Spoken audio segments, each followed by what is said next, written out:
What I got here is a collection of failed components that have suffered the fate of hydrogen embrittlement. Not sure if you can see these cracks here or not.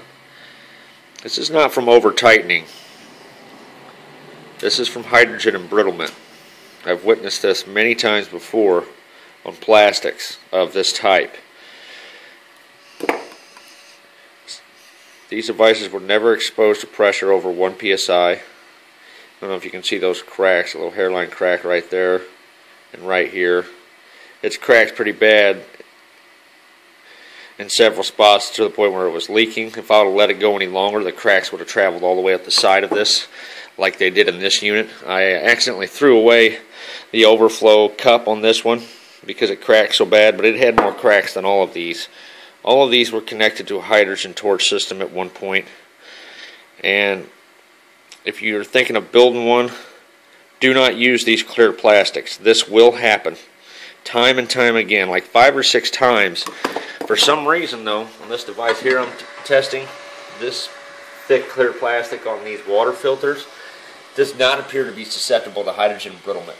I'm very worried about the pump on this device, as the impeller is plastic and the housing itself, but it's a black acrylic type plastic, so maybe I'll be okay. It seems that clear plastics are more susceptible than most. If any of you have any idea what type of plastic this might be on these air compressor components, and this here is some kind of farm equipment filter. As I said, this was not over tightened, although it looks like it was. This, I assure you, it wasn't. The other one, the same thing happened to. And yeah, I just wanted to post this because I've been meaning to do it for a long time. You can also see what the sodium hydroxide vapors do to some of this stuff. This one got some extensive use, probably 100 hours or so of use out of this device. This one here saw quite a bit of use as well. You can see the sodium hydroxide just corrodes the heck out of it. But anyway, I just wanted to post this. I don't have any hydrogen embrittlement pieces of metal that have suffered from hydrogen embrittlement. But any of you people who are sticking this stuff in your car still and haven't figured out that HHO for gas mileage is a fraud, you might want to consider the reality of the damage you're causing to some of the constituents of your vehicle's engine.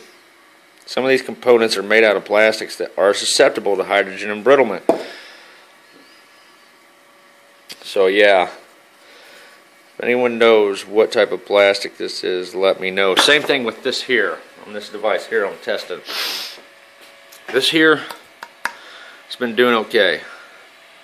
I have several of these. This particular piece here saw quite a bit of use. Actually, inside of this one is a baffle that may have some cracks on it. Maybe I'll take that baffle off and see if it had any cracks to it. But this was used on several different cells and held up fine. Maybe it's just because it's so thick. I don't know. These are both very thin pieces of plastic, as was the cup that went to this one. So yeah, any comments on hydrogen embrittlement would be greatly appreciated. This is an important topic. I'd appreciate any effort you put into getting back with me.